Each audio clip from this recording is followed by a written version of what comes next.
Senator Tolentino. Briefly, Senator Pimentel. Mr. President, while I still have the floor, can I request for some information from the Senate President, especially regarding the impeachment calendar that The is gentleman may issued, proceed. because you issued the first impeachment calendar was issued by the Senate President when we were already on break. I mean, Mr. President, tama po yun, di ba? That is correct.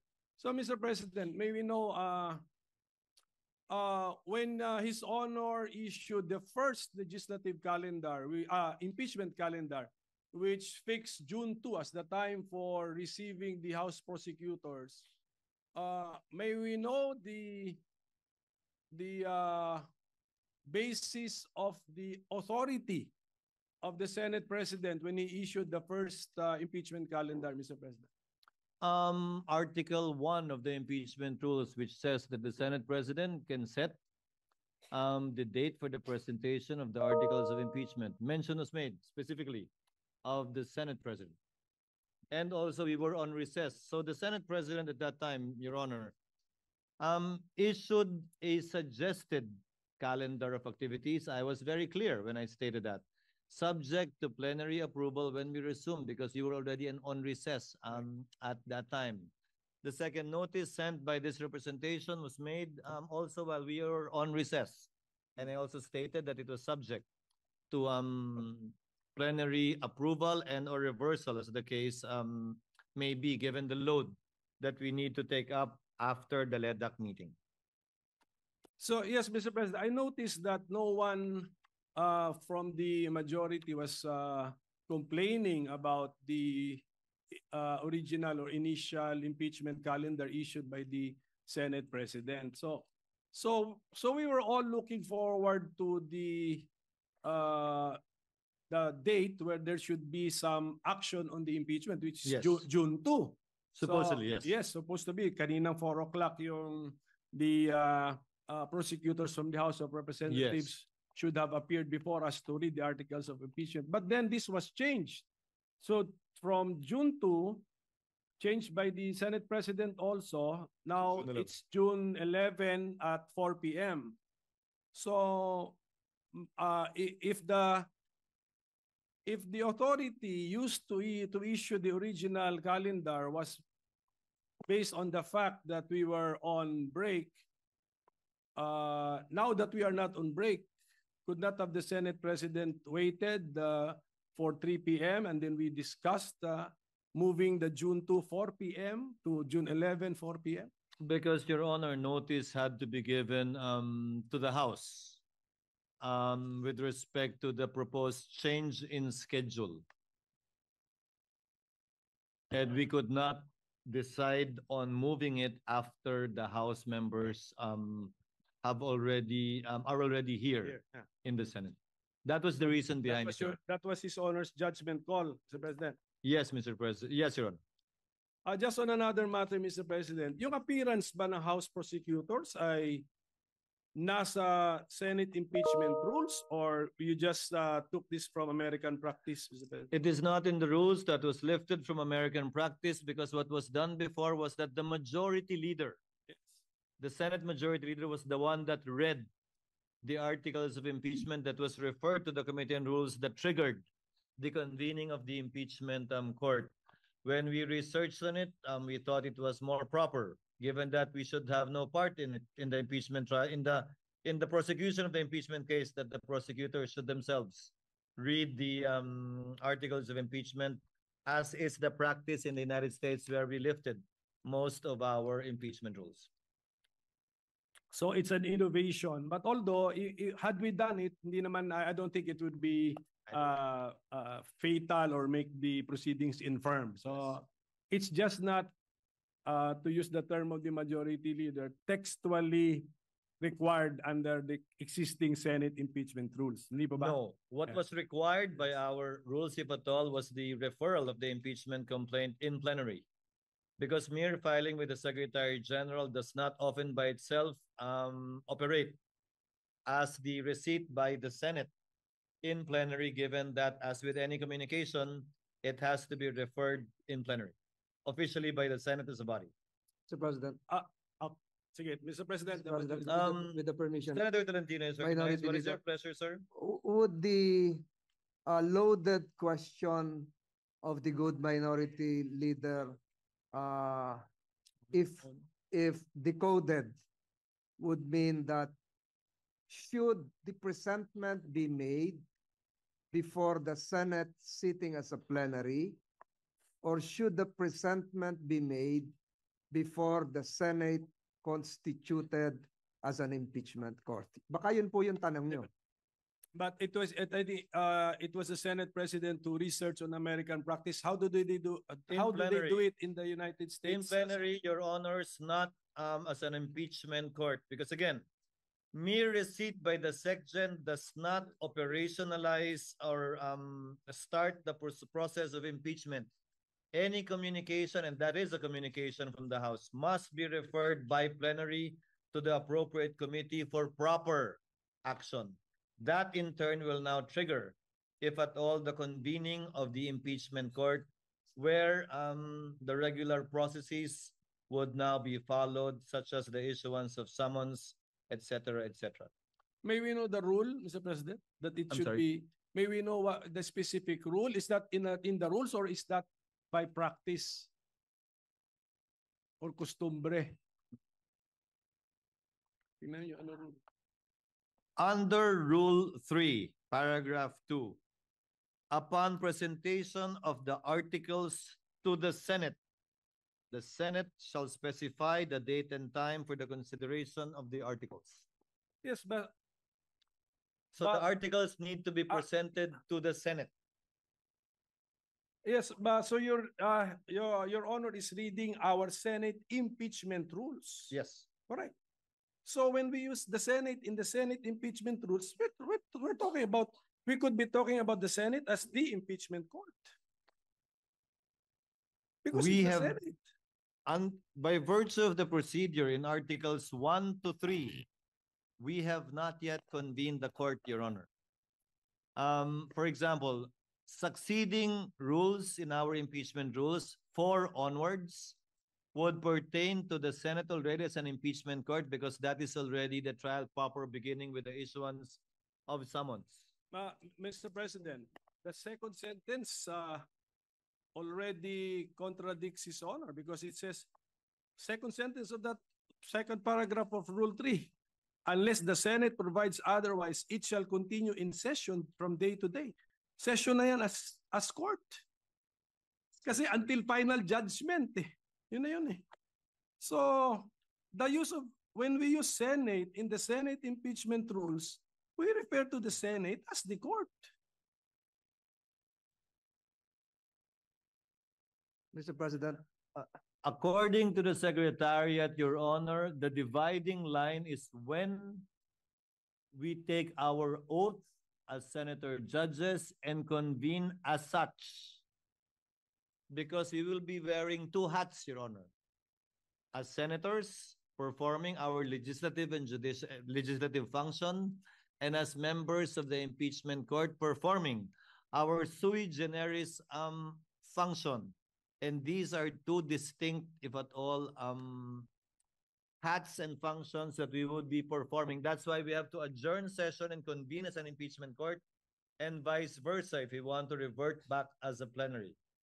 Well, Mr. President, ano na lang for so as to Mr. President, our staff can revisit. Ito yung sentence natin, ano? Second paragraph of Rule 3 of the Senate impeachment rules. Upon presentation of the articles to the Senate shall specify the date and time for the consideration of such articles. Unless the Senate provides otherwise, it shall continue in session from day to day until final judgment shall be rendered, and so much longer as may in its judgment be necessary. So, are we using the word Senate in one paragraph in 2 concepts? One as Senate legislative body and the other as the court? I believe so, Mr. Correct. President, Ganun na yan. Your Honor. But again, So, since these manifestations, also the manifestation made by our distinguished majority floor leader himself earlier, after these manifestations are made, these matters and these statements will be referred to the Committee on Rules for them to look into it. We have time, Your Honor, to resolve this matter in due course in the next couple of days. Mr. President, Yes. if I can direct this question to the good minority leader.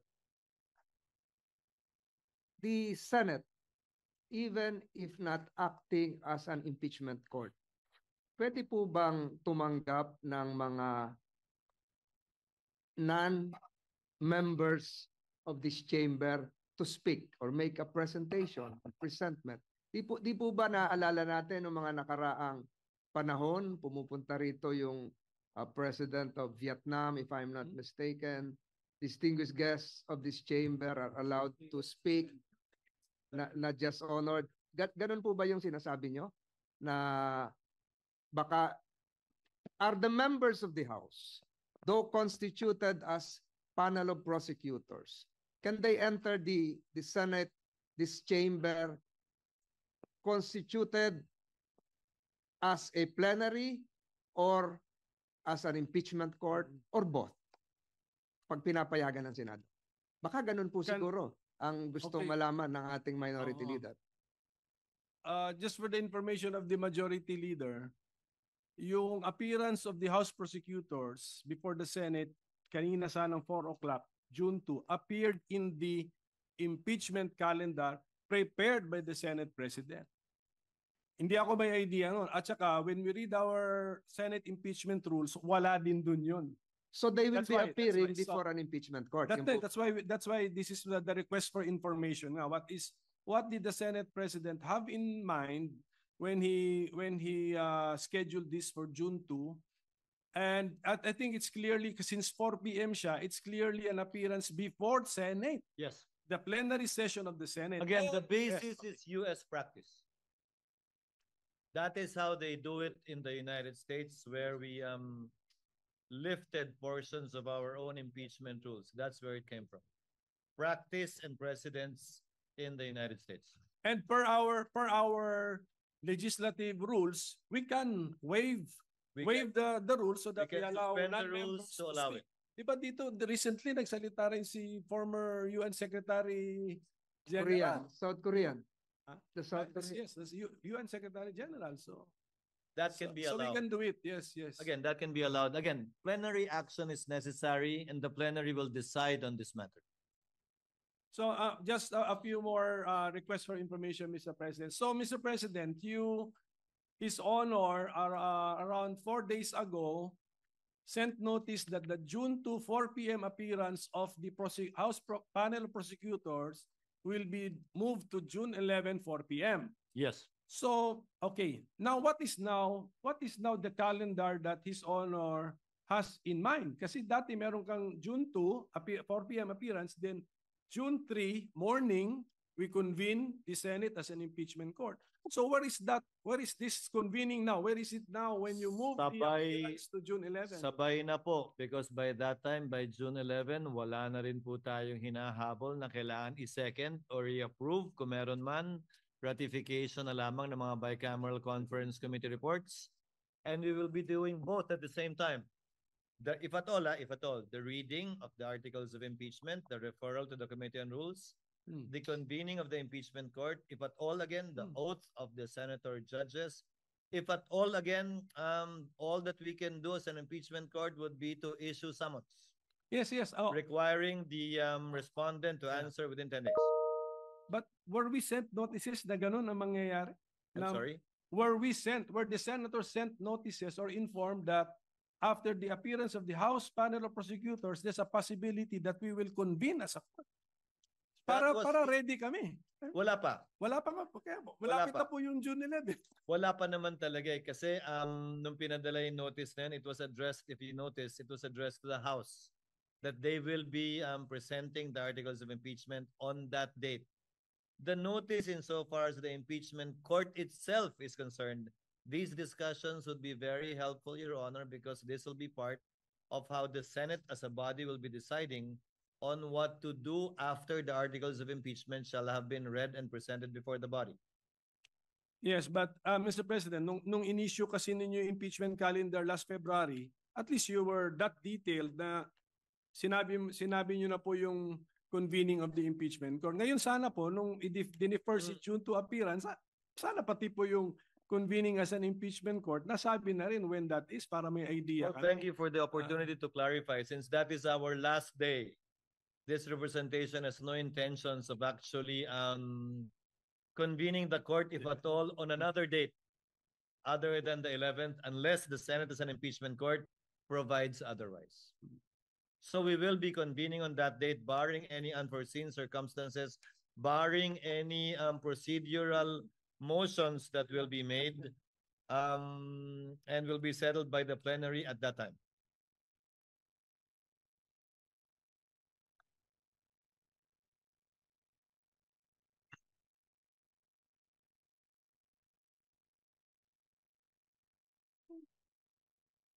Well, Mr. President, it was just, ito lang for the consumption of our staff and secretariat. It was just pointed out to me that the rule that we mentioned earlier, second paragraph of Rule 3, yung first paragraph pala, it provides that nakapag-oath na. Nakapag-oath na ang member. So if that is now the dividing line, we have crossed the line. So Senate na po ito as a court. So tingnan na lang po muli, Mr. President. Mr. President, Your Honor, the first paragraph refers to consideration of the articles of impeachment. The second paragraph, we were not part of the Senate that wrote these rules. The first paragraph, it mentions the word consideration. The second paragraph mentions the word presentation.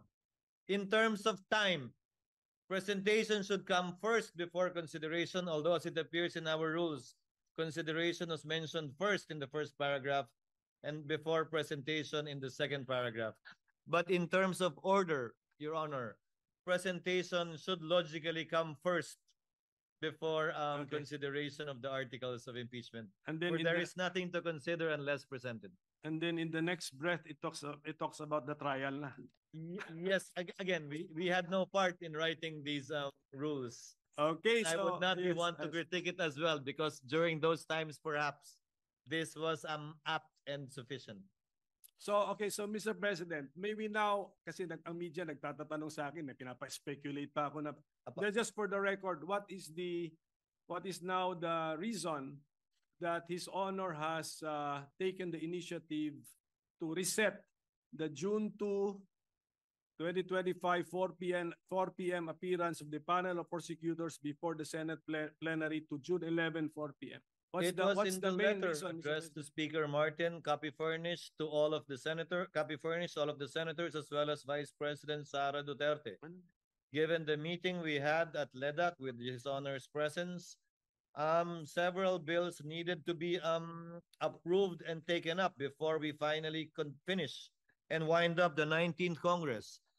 Meaning to say some bills need to be approved on second reading within the week today, so that we can do third reading next week. Some bills have to be approved on third reading today and within this week, so that bicameral conference committees can finalize and iron out the disagreeing provisions between the Senate and House versions, so that we would still have time next week to either ratify these bicameral conference committee reports or still do third reading in compliance with the constitutional requirement of 3 readings on 3 separate days, at least 3 days after it's approved on second reading. So, sige, last question na lang, Mr. Apa. President. Per our rules or practice, how would we now react to the receipt of the articles of impeachment last February 5, 2025? How should the Senate, as a legislative body in plenary session, react to that receipt? In line with Article 1 of our impeachment rules, which makes mention of the authority and responsibility of the President of the Senate.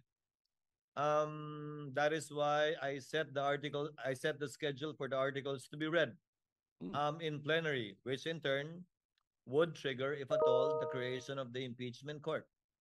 Which, if at all, would now proceed with the issuance of summons for the respondent or defendant. Would not the impeachment complaint received last February 5, 2025 be included in the reference of business?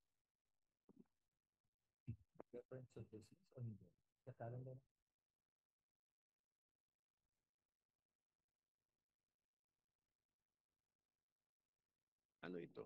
Ito ba ay person versus step person? It will be included in the reference of business, yes. Supposedly today, kung natuloy tayo today, but on June 11, so that it can be included in the agenda for that No. particular day. That's my point, Mr. President. Kung i-reference of business, why are we not doing it today? Anong damage kung gawin natin today? Pwede rin naman. Hindi pa tayo Yes. nagbabasa ng reference Yes, of yun business. na nga. eh. Sure. Pero wala, no? Are we doing it today?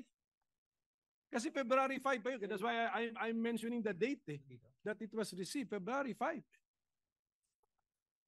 So can we include it in the reference of business today? Kasi parang mas normal eh. Mas normal yun eh. Kung We na-receive will look ng- into it, Your Honor. I tend to agree with this Honor's position. It's We just will no- take it up with the Secretary. It's just normal, Mr. Yes, President. yes, yes. Received last February 5, we're reporting out today. Okay?